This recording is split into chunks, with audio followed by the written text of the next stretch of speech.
Hi hello guys, உங்கள் எல்லாரையும் அன்போடு ஹெல்த் அண்ட் ஃபிட் சேனலுக்கு வரவேற்கிறேன். நம்ம இப்போ என்ன பார்க்க போகிறோம்னா, தைப்பூச திருநாளுக்காக நம்ம முருகனை நினச்சி வேண்டுற பக்தர்கள் அதிக அளவுக்கு இருப்பீங்க. அவங்களுக்காக ஒரு சில விஷயத்த நான் சொல்ல போகிறேன். ஒவ்வொரு நாள் 48 நாள் இருப்பாங்க, 21 நாள் இருப்பாங்க, 7 நாள் இருப்பாங்க.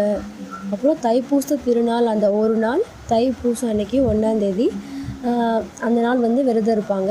இந்த மாதிரியெல்லாம் ஒரு பெரிய டேட்ஸில் விரதங்கள் இருப்பாங்க. அதை ஆக்சுவலி நான் லேட்டாக போடுறேன், முன்னாடியே போட்டிருந்தோம் அப்படின்னு சொல்லிட்டு பார்த்தீங்கன்னா நிறைய பேருக்கு ரொம்பவே யூஸ்ஃபுல்லாக இருந்திருக்கும். ஆனால் தைப்பூசத்தன்னைக்கு நம்ம விருந்திருந்து எதை வேணுனாலும் அது நடக்குன்னு சொல்லுவாங்க. கடவுள் பக்தி இருக்கிறவங்களுக்கு இது நல்லாவே தெரியும். குழந்தை இல்லாமல் ரொம்பவே கஷ்டப்பட்டுட்ருக்கவங்க, இன்னும் பர்சனலான உங்களுக்கு எத்தனையோ விஷயங்கள் இருக்கலாம். மெயினாக குழந்தைக்காக நீங்கள் வேண்டிக்கிட்டீங்க அப்படிங்கன்னா நினச்சதை கொடுக்குற கடவுள் தான் முருகப்பெருமான். அவர் கண்டிப்பாக உங்களுடைய வேண்டுதலை நிறைவேற்றுவார்.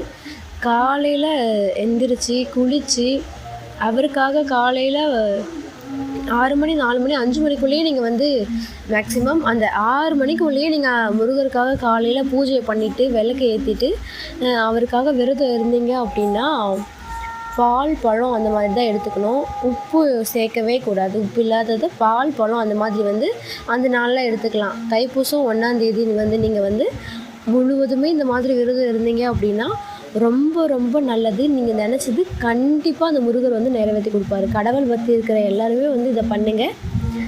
கண்டிப்பாக நீங்கள் நினச்சதை முருகர் நிறைவேற்றி கொடுப்பாரு.